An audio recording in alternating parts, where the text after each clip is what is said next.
मुरली अमृत की धारा है धारा, जो देती दुखों से किनारा। मुरली अमृत की धारा है धारा, जो देती दुखों से किनारा। भूले जीवन में हो जाए शिव बाबा मुरली में समझाए। भूले जीवन में हो जाए शिव बाबा मुरली में समझा। ओम शांति। आज की तारीख है 15/6/2022 की साकार मुरली। बाबा के महावाक्य। मीठे बच्चे, यह तुम सबकी वानप्रस्थ अवस्था है, वापिस घर जाना है, इसलिए बाप और घर को याद करो, पावन बनो, सब खाते खलास करो प्रश्न, बाप ही बच्चों को कौन सा धीरज देते हैं? उत्तर, बच्चे अभी इस रुद्र ज्ञान यज्ञ में अनेक प्रकार के विघ्न पड़ते हैं, परंतु धीरज धरो। जब तुम्हारा प्रभाव निकलेगा, ढेर के ढेर आने लगेंगे, फिर सब तुम्हारे आगे आकर माथा झुकाएंगे, बांदेलियों के बंधन खलास हो जाएंगे। जितना तुम बाप को याद करेंगे, बंधन टूटते जाएंगे, तुम विक्रमाजीत बनते जाएंगे। गीत। भोलेनाथ से निराला।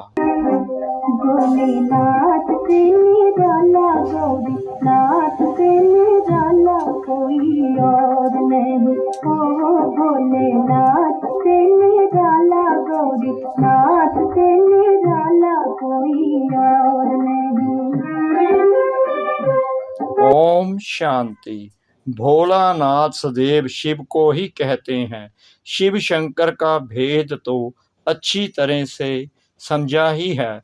शिव तो ऊंच ते ऊंच मूल वतन में रहते हैं, शंकर तो है सूक्ष्म वतन वासी। उनको भगवान कैसे कह सकते हैं? ऊंच ते ऊंच रहने वाला है एक बाप, फिर दूसरे तबके में है 3 देवताएं। वह है बाप ऊंच ते ऊंच निराकार, शंकर तो आकारी है, शिव है भोलानाथ ज्ञान का सागर। शंकर को ज्ञान का सागर कह नहीं सकते।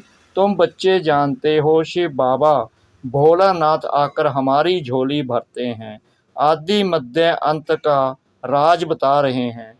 रचता और रचना का राज बहुत सिंपल है। बड़े बड़े ऋषि मुनि आदि भी इन सहज बातों को जान नहीं सकते हैं।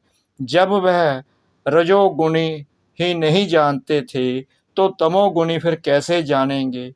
तो अभी तुम बच्चे बाप के सम्मुख बैठे हो। बाप अमर कथा सुना रहे हैं। यह तो बच्चों को निश्चय है, बरोबर हमारा बाबा शिव बाबा सच्ची सच्ची अमर कथा सुना रहे हैं। इसमें कोई संशय नहीं होना चाहिए। कोई भी मनुष्य हमको यह नहीं सुना रहे हैं। भोलानाथ है शिव बाबा, कहते हैं मुझे अपना शरीर नहीं है, मैं हूँ निराकार, पूजा भी मुझ निराकार की ही करते हैं। शिव जयंती भी मनाते हैं। अब बाप तो जन्म मरण रहित है, वह है भोलानाथ, जरूर आकर सभी की झोली भरेगा। कैसे भरेगा, यह तुम बच्चे ही समझते हो। अविनाशी ज्ञान रत्नों की झोली भरते हैं, यही नॉलेज है। ज्ञान सागर आकर ज्ञान देते हैं। गीता तो वही एक ही है, परंतु संस्कृत श्लोक तो है नहीं। भोली माताएं संस्कृत आदि से क्या जाने, उन्हों के लिए ही भोलानाथ बाबा आते हैं। यह माताएं तो बेचारी घर के काम में ही रहती हैं। यह तो अभी फैशन पड़ा है। जो नौकरी करती हैं, तो बाबा अब बच्चों को ऊंच ते ऊंच पढ़ाई पढ़ा रहे हैं। जो बिल्कुल कुछ भी नहीं पढ़े थे, उन्हों पर पहले पहले कलश रखते हैं पढ़ाई का। यूं तो भक्तियां सिताएं सब हैं। राम आए हैं रावण की लंका से मुक्त करने, अर्थात दुख से मुक्त करने। फिर तो बाप के साथ घर ही जाएंगे और कहाँ जाएंगे। याद भी घर को करते हैं, हम दुख से मुक्ति पावें। बच्चे जानते हैं बीच में किसको मुक्ति मिल नहीं सकती, सबको तमो प्रधान बनना ही है। मुख्य जो फाउंडेशन है वह जल जाता है, वह धर्म ही प्रायलोप हो जाता है। बाकी कुछ प्रायचित्तर आदि जाकर रहते हैं। लक्ष्मी नारायण का चित्तर भी गुम हो जाए तो यादगार कैसे मिलेगा। बरोबर जानते हैं देवी देवताएं राज्य करते थे, उन्हों के चित्तर भी अभी तक हैं। बच्चों को इस पर समझना है। तुम जानते हो लक्ष्मी नारायण बचपन में प्रिंस प्रिंसेस राधे कृष्ण थे, फिर महाराजा महारानी बने हैं। वह है ही सतयुग के मालिक। देवताएं कभी पतित दुनिया में पैर नहीं धर सकते। श्री कृष्ण तो है ही बैकुंठ का प्रिंस, वह तो गीता सुना ना सके। भूल भी कितनी भारी कर दी है। कृष्ण को भगवान कहा नहीं जा सकता, वह तो मनुष्य है। देवी देवता धर्म का है। वास्तव में देवताएं ब्रह्मा विष्णु शंकर तो सूक्ष्म वतन में ही रहते हैं। यहाँ मनुष्य रहते हैं, मनुष्यों को सूक्ष्म वतनवासी नहीं कह सकते हैं। ब्रह्मा देवताएं नमें, विष्णु देवताएं नमें कह देते हैं ना। वह है देवी देवता धर्म, श्री लक्ष्मी देवी, श्री नारायण देवता। मनुष्यों को ही 84 जन्म लेने पड़ते हैं। अभी तुम बच्चे जानते हो, असल में हम देवता धर्म के थे। वह धर्म बहुत सुख देने वाला है, यह कोई कह ना सके। वहाँ हम क्यों नहीं, यह तो जानते हो ना कि वहाँ एक ही आदि सनातन देवी देवता धर्म था, फिर बाकी और धर्म नंबरवार आते हैं। यह तुम बच्चे समझा सकते हो। यह अनादि बना बनाया खेल है, उसमें फिर सतयुग होगा। भारत में ही होना है, क्योंकि भारत ही अविनाशी खंड है, इसका विनाश नहीं होता है। यह भी समझाना पड़ता है। बाप का जन्म भी यहाँ होता है, उनका है दिव्य जन्म जो मनुष्यों सदृश्य नहीं है। बाप आए हैं निकालने। अभी तुम सिर्फ बाप और घर को याद करो, फिर तुम राजधानी में आ जाएंगे। यह तो आसुरी राजस्थान है, बाप ले जाते हैं देवी राजस्थान में। और कोई तकलीफ नहीं देते, सिर्फ बाप और बरसे को याद करना है। यह है अजपा जाप, मुख से कुछ भी कहना नहीं है, सूक्ष्म में भी कुछ कहना नहीं है। साइलेंस में बाप को याद करना है। घर बैठे बांदेलियां भी घर बैठे सुनती हैं, छुट्टी नहीं मिलती है। हाँ, घर बैठे सिर्फ पवित्र रहने की कोशिश करो। बोलो हमको स्वप्न में डायरेक्शन मिलते हैं, पवित्र बनो। अभी मौत सामने खड़ा है, तुम अभी वानप्रस्थ अवस्था में हो। वानप्रस्थ में कभी विकार का ख्याल थोड़े ही होता है। अभी बाप सारी दुनिया के लिए कहते हैं सभी की वानप्रस्थ अवस्था है, सभी को वापस जाना है, तो घर को याद करना है। फिर आना भी भारत में है, मुख तो घर की तरफ ही होगा ना। बच्चों को और कोई तकलीफ नहीं दी जाती है, बड़ा सहज है। घर में बैठ भल भोजन बनाओ शिव बाबा की याद में। घर में भोजन बनाते हो तो पति याद रहता है ना। बाप कहते हैं यह तो पतियों का पति, उनको याद करो जिससे 21 जन्मों के लिए वर्षा मिलता है। अच्छा, कोई को छुट्टी नहीं मिलती है, वहाँ भी रह बाप और बरसे को याद करो। अपना तो तुम छुटकारा कर लो, बाप से पूरा वर्षा ले सकते हो। धीरे धीरे तो छुटकारा मिलना ही है। हाँ, रुद्र ज्ञान यज्ञ में विघ्न भी जरूर पड़ने हैं। आखिरीन जब तुम्हारा प्रभाव निकलेगा तो तुम्हारे चरणों में माथा टेकते रहेंगे। विघ्न तो पड़ते ही रहेंगे, इसमें धैर्य धरना है, उतावला नहीं होना है। घर बैठे पति आदि मित्र संबंधियों को एक ही बात समझाओ कि बाप का फरमान है, मुझे याद करो, बरसा लो। कृष्ण तो हो नहीं सकता, बाप को ही याद करना है, बाप का ही परिचय देना है। जो सब जान जाए कि हमारा बाबा शिव बाबा है, वह भी अभी याद अच्छी रह सकती है, थोड़े समय के लिए। यह बंधन मारपीट आदि है, आगे चल ये सब बंद हो जाएंगे। कोई कोई बीमारी होती है जो झट छूट जाती है, कोई वर्ष दो तक भी चलती है। इसमें भी उपाय यही है, बाबा को याद करते करते बंधन छूट जाएंगे। इसलिए हर बात में धीरज चाहिए। बाप कहते हैं, जितना तुम याद करेंगे उतना विक्रम विनाश होंगे, बुद्धि टूटती जाएगी।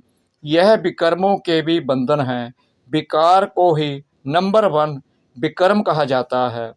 अभी तुम विक्रमाजीत बनते हो।